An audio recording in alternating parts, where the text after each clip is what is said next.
Film fans of YouTube, hello and welcome back to the channel. I am the Movie Apprentice and today I am continuing my watch through of the BFI London Film Festival movies that I wish to review, and I'm going today with Les Chambres Rouges, or in the English phrase, Red Rooms. Directed by Pascal, Plante and starring Juliette, Gariepy and Laurie, Babin. This film delves into the psyche of a serial killer fan, a serial killer groupie, as it were. We all know that when Jeffrey Dahmer was going through his trials, people came to watch his trial. He had fangirls coming to watch him in his trials. Well, in this French-Canadian movie, we get that exact scenario, putting us firmly in the shoes of one of these serial killer groupies. But the caveat with this serial killer is that he murders exclusively in red rooms, which are these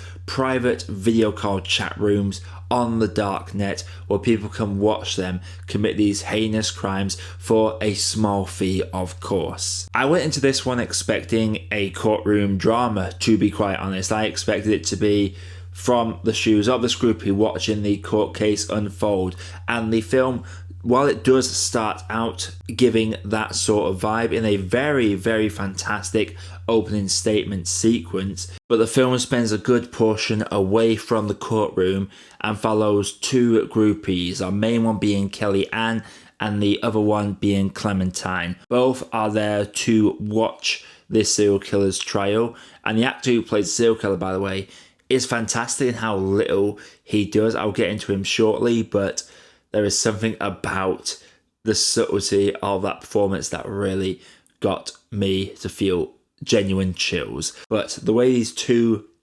groupies work is one of them is steadfast in love with this man and fully believes that he is innocent and is being falsely accused and can't believe that he would do these horrible, heinous things. Whereas our main one, Kelly-Ann, she is very much methodical and hard to read for the majority of this movie, and it's through her eyes where we witness most of this movie. The dynamic between Kelly-Ann and Clementine in this is an interesting psyche. It's an interesting watch, seeing how one is way more emotional than the other one, right down to one getting very, very angry at a talk show team dissing her beloved, and the other one seemingly having this rock hard skin about these exchanges. It is a very chilling movie and it makes you feel uncomfortable for the majority of its runtime. From the expert cinematography slowly panning round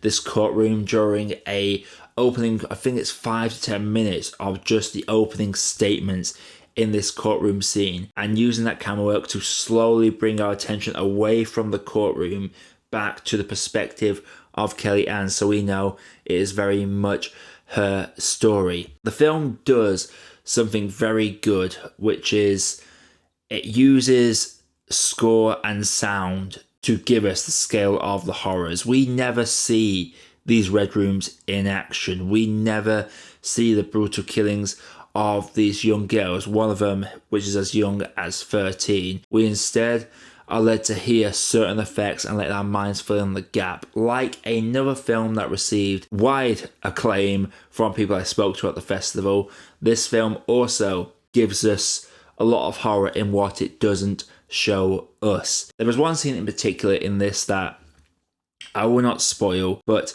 for a film that's not really a horror, if anything it's a psychological thriller if I had to genre it, this film gave me one of the most uncomfortable, chilling, unnerving scenes I have ever seen in a movie, and that leads me back into talking about the performance of the serial killer actor. He does not ever do anything in this movie. He is sat in his box staring straight forward, and the only thing he does that breaks from that mode is during this scene, and it is so subtle, but the implications within that scene send chills right down your spine. This is very much shining a magnifying glass on evil and the forms it comes in. For example, Kelly Ann's character in this, she is a respectable model. There are several scenes where she is going to these modeling photo shoots that are shot extremely well, and she lives in a very, very, very nice apartment. So you would think there would be no way someone like that would be interested in such activities online, such as watching these live cam red rooms. The way this film slowly unravels throughout the runtime, like I said, I went in expecting one film, I got another film, and by the end of it, I feel like I got a third film in that as well. I got a mix of 3 different films, and it blends together so well. And the cinematography in this, I have gushed about the cinematography in that opening 10-minute court scene. Camera trickeries they use in this are really something else. There is a particular shot where it very much involves someone responding to messages on the computer screen, and these days in Hollywood they'll be looking at their phone and you'll see text bubbles popping up, and that's how they would depict an exchange of information on the internet whilst getting the reader's reaction. This film does something clever where it uses lighting and reflections to create an almost split screen effect, with half it looking at the messages on screen and half of it looking at the actor's face and reactions. It is a very well crafted movie with some fantastic cinematography, but it does leave you with that sense of unease throughout the runtime, so you never truly know what is going through Kelly Ann's head. There are several times where I cannot piece together what her true thoughts are about Clementine. There are times where I feel like she genuinely does have affection for this fellow groupie. Other times I feel like she's annoyed with her. Sometimes I swear she is low-key wanting to take her life, and it's that guessing game that really drags you in and leaves you through to the end of the movie. My only gripe with this movie, and the only reason it's not really getting a perfect score from me, is the ending comes rather sudden, and it's left very vague as to the intentions of Kelly Ann. It leaves things open to audience interpretation, but I don't feel like there was enough pieces left there, and I feel like I had 2 sets of puzzle pieces that I have to assemble together, and both are missing 1 or 2 pieces. I feel like the film gave me a couple more minor pieces, just maybe angle me down the direction of what Kelly Ann was intending.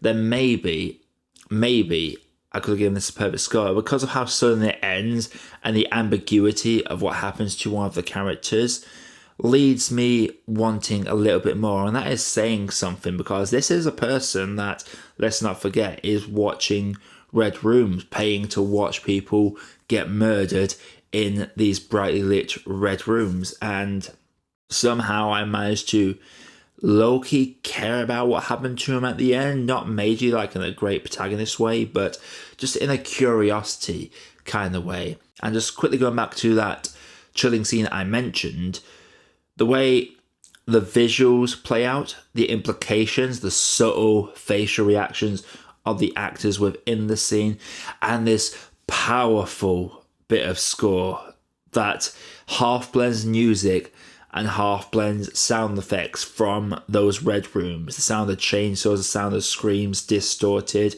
That scene is one of my favourite scenes that I saw at the festival, and that's going to stick with me for quite some time. If you made it this far into the video, please drop a like on the video so it can get out to more people if you are truly enjoying the reviews I am going through at the moment. And while you're here as well, don't forget to click that subscribe button, hit the bell notification so you don't miss more videos from me. I promise this 1 a week stick is about to end. I'm going to have a few more coming out this week, so stay tuned for those. But for me, Red Rooms is a movie that I went into purely because it was on the cult strand and the premise enticed me. It was the first film that I skipped the main film in the first part of the day, so I had time to go watch this one, and I don't regret it in the slightest, because this is a thriller in the truest sense. It puts us into the shoes of a deplorable character. There is no one in this that we really follow from a POV perspective that we can say is a good individual. There are flaws from every character, and just seeing the way that Kellyanne and Clementine contrast and how Kellyanne sees the world, her art of playing poker and how that plays in towards the end.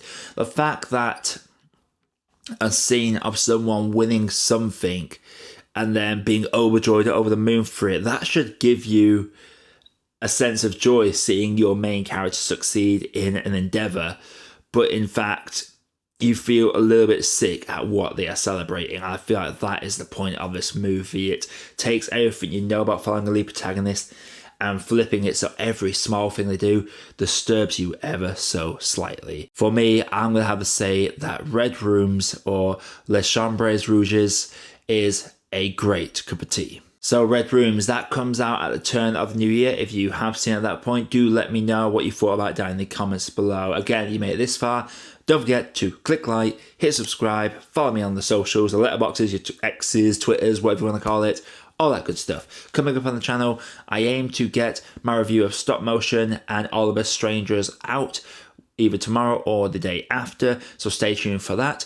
But until next time, my name is Josh, I have been your Movie Apprentice, and I'll see you all in the next video.